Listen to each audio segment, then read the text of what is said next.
Do y'all remember the voice of the teacher in Charlie Brown? You know the one. Well, that was all I heard slouched in my desk. I was, how do we put this? Between the clock hands seemingly glowing slower and my notebook being filled with doodles, I wasn't hearing anything Señorita Carrillo was saying. Now, the one voice that was really clear in my head was that of my parents, saying, "This movie is going to be great for the family. Everything is going to be just fine." That's the move they were talking about. See, I was 3,000 miles away from the only home I'd ever known. And now, I was 9. And I was almost as tall as my teacher. See, the voice in my head was saying something very different. I was, as shared, almost as tall as my teacher. Nobody in the school was speaking English. And for the first time in my short life, I was failing in school. Now, for somebody who's used to being at the top of the class and the teacher's pet, I was really lost. Now, here's the kicker. I had everything I technically needed to do well. My parents had put us into an intensive Spanish-speaking course before the school year began, and so the reality is I could understand everything the teacher was saying. And by the time the first day of school happened, my parents had also put us into one of the best schools in the area. Great teachers, great curriculum, interactive learning environment, all the things that matter for a high-quality education. Yet still, I was floundering. Why? Because the most important transformation comes from within. See, the school portion was only half of what was challenging to me. The most important thing that was actually bogging me down actually had to do with my family. The reality is, between my oldest brother leaving for university and my father who had to travel back and forth for work, two of the most important men in my life weren't there the way I needed them to be, and I didn't know how to translate this reality.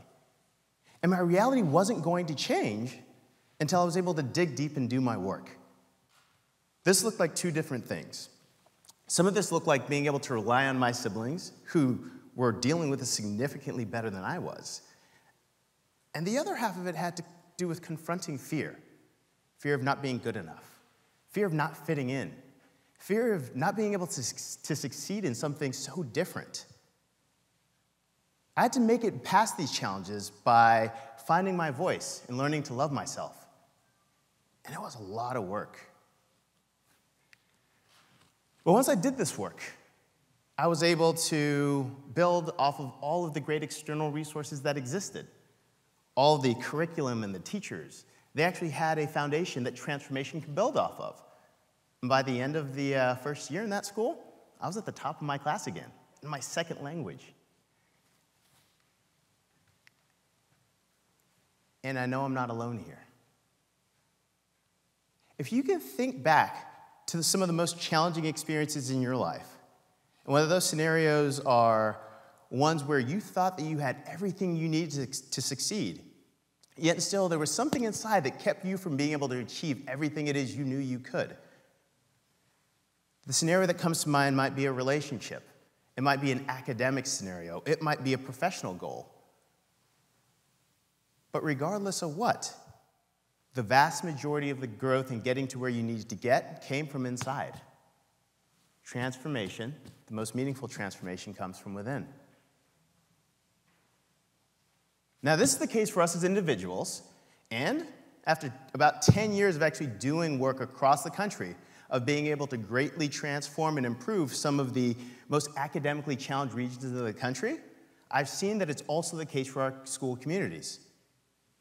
The most meaningful transformation for our schools comes from within their communities. And if we know this is the case for ourselves, I have to ask the question, why is it that we sit down and think about greatly improving some of the most academically challenged regions in the country We think that our best thinking and external resources can somehow solve these challenges without engaging the people who live in these realities in these neighborhoods on a day-by-day basis.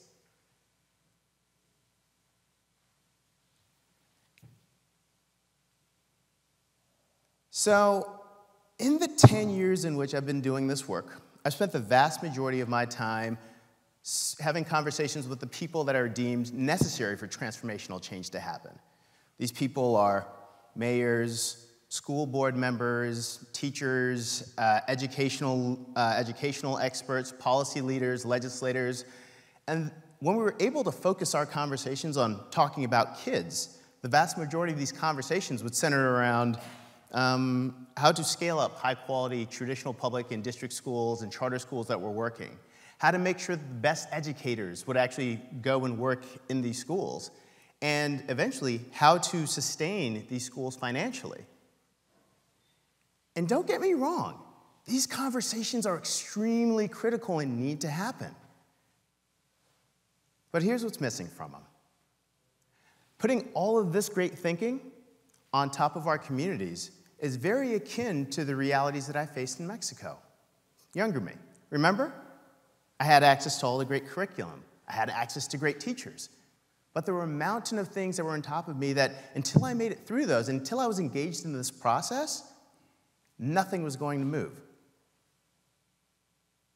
Putting all of our best thinking and all of our best external resources onto our communities and not engaging our communities in solving the very challenges that are confronting them is building transformation on a weak foundation. Simply put, a lot of reforming education for schools, for cities and neighborhoods that have only had access to not the best of options is about people. We know this. It's about being able to attract some of the best teachers from the state and all around the country to actually work in these schools. It's about making sure they have all of the resources they need in regards to curriculum, professional development, and instructional leader to actually survive in their schools. And the other portion of it is about making sure that there's enough funding to actually sustain this environment. But that's only half of the people equation. The other half of the people equation is explored a lot less. And that's about, that portion is about partnering with your school communities, the very people we're looking to serve. Now, it might sound really simple, but it doesn't always happen. And when it does happen, it doesn't always happen well, and it isn't always supported and done over time. Now, partnering with your school community is a very basic statement, and it's used a lot. The words in it are used a lot. And so I'm going to deconstruct it to make sure that we're on a common language, common guideline about what I mean today. So school communities, what does it mean? The reality is that my current team and I had to spend a lot of time over the course of this summer really digging in to figure out what that meant for us and the work we were doing with our schools across Washington. And at its most basic, you have the traditional schoolhouse. Those are the teachers, the principals, the students, everybody who is in that school throughout the course of the day to make it tick. But if we take a step back, it's a wider group of folks. Those folks might also be our parents. Those might be the after-school partners. Those might be the other community-based organizations that are responsible for touching and engaging with students to make their lives full in what they need to be. If we take, yet again, another step back, those might be alumni who used to go to the school but aren't necessarily in the neighborhood anymore. Those might be community-based organizations that actually partner with parents to make sure that the overall family is set, but never necessarily touch the kids directly. And if we take a look at everybody who's in this ecosystem, the common thread is that everybody around here has a vested interest in making sure that every kid in that school does what they need to do. Now, what about partnering? What do I mean by that? See, on the partnering side of this, it's about our schools being able to acknowledge that their school communities are assets, assets that have equal levels of expertise and understanding, potentially in different areas, about the very kids that we're all looking to support together. And their feedback is necessary every step of the way. Their feedback is necessary when we're identifying what the challenge is that is to be solved, where we're trying to figure out what those solutions are, their voices are paramount. And when schools are up and running and doing their thing, the reality is these voices are even more necessary to make sure that these schools are fulfilling their promise today and tomorrow to be what our kids need in order to be who they need to be growing up. And it doesn't always happen. This is really challenging work. But the reality is we need to stop doing transformation to our community, and we need to start building solutions with our communities if we want truly sustainable transformation to happen over time. Now, in 2014, I was able to experience the convergence of great school solutions as well as great community partnerships that are creating the type of transformation that I'm talking about. And before I get into what that looks like, I want to walk you through what was going on in Louisiana at that time, because this is about Baton Rouge, Louisiana. In 2014, Louisiana had long been one of the worst performing states in K-12 education in the country, usually tied for one of the bottom worst performing 2 or 3. Now, within the state of Louisiana, if you go to the city of East Baton Rouge, the highest number of underperforming schools in Louisiana were in that city. And if you go to the northwest corner, the picture was even more dire. The highest concentration of failing schools in the entire state of Louisiana was in North Baton Rouge.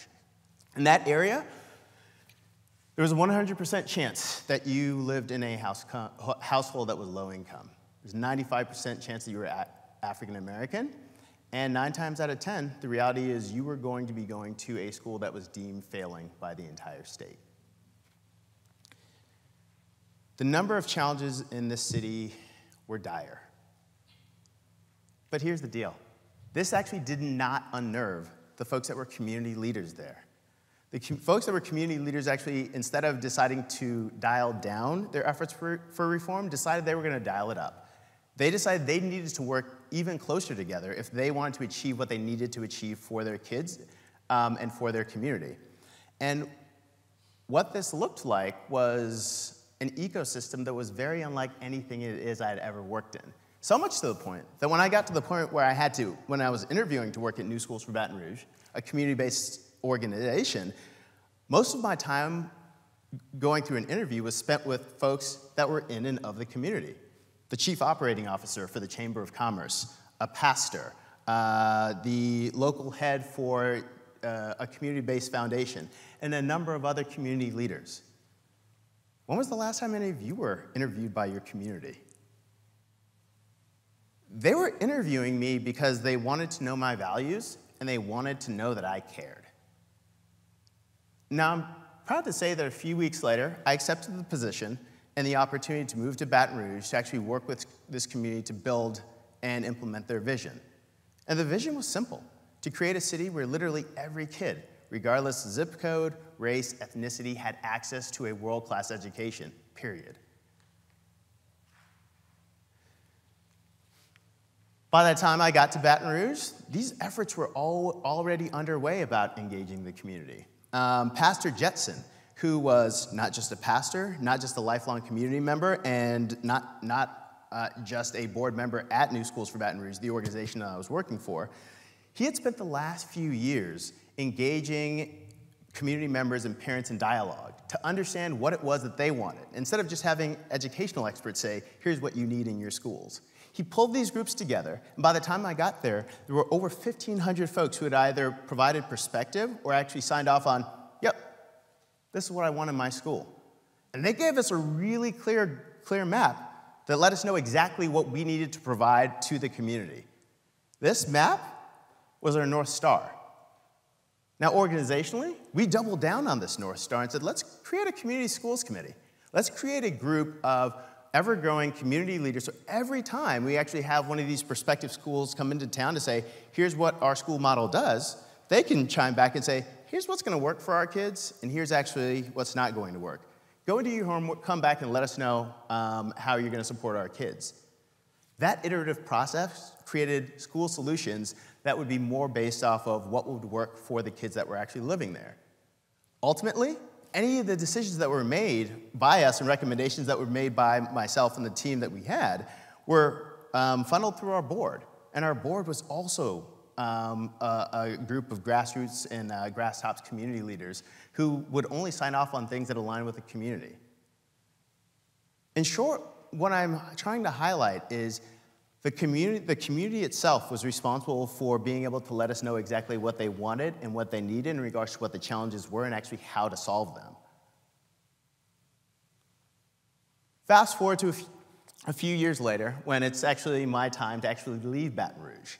By that time, there were 7 new high-quality schools that were up and running. And these schools, so 7 new schools that were up and running and a number of additional schools that were on the way. Now, these schools, they were doing their thing, but they were all in very different places in their process of really engaging in a meaningful way with their community. By the end of that 2-year window, though, the lessons that they were learning were pretty universal. It's not just the job of one person on your campus, it's the job of multiple people to be in and about your community all throughout the course of the year in events that matter to your community. The schools need to find ways of meaningfully being able to bring community members into their schools and parents into the schools all throughout the course of the year. And potentially most meaningfully for me, it was also being able to make sure that there was a two-way dialogue that happened all throughout the course of the year between the parents as well as the teachers to really understand, here's what a parent wants, here's what the teacher actually says is actually working. Let's actually figure out what's going to work best for our kids and having an iterative conversation.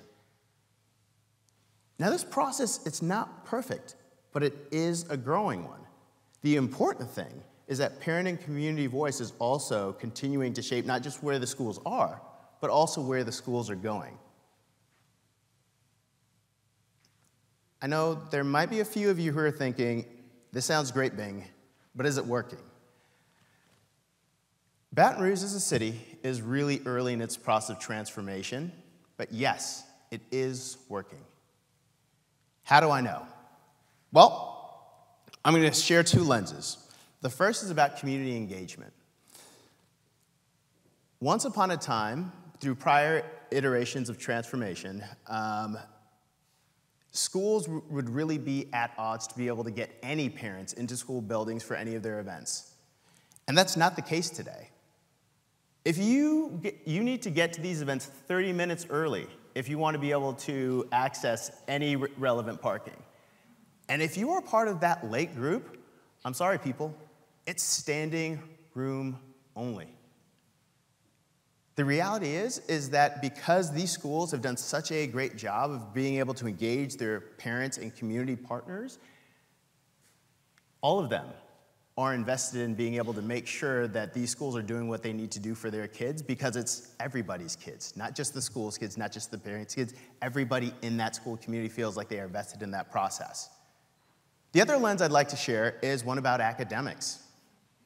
Louisiana has a report card that provides you with the ability to not just see proficiency, so how proficient all kids are in school, but also see how much kids are growing across each year. And some of these schools that were cemented as literally the worst performing schools in the entire state for decades are now actually seeing some of the most ambitious growth in the state. Change is happening. So let me leave you with this. A great school for every kid is not a particularly novel idea. Making it a scalable reality is. And at best, if we think across the country, there are a few exceptions that actually highlight that this type of transformation is possible. But we need more than exceptions if we want to live in a nation where some of our brightest minds aren't filtered out because of where they were born. Now, this work isn't easy. It takes a lot of time, but we can't afford not to do it. Because at the end of the day, partnering with our community, great school communities, partnering with them is the very foundation upon which we need to build our great school solutions if we want sustainable transformation to happen. Because at the end of the day, the most meaningful transformation comes from within us and from within our communities. Thank you.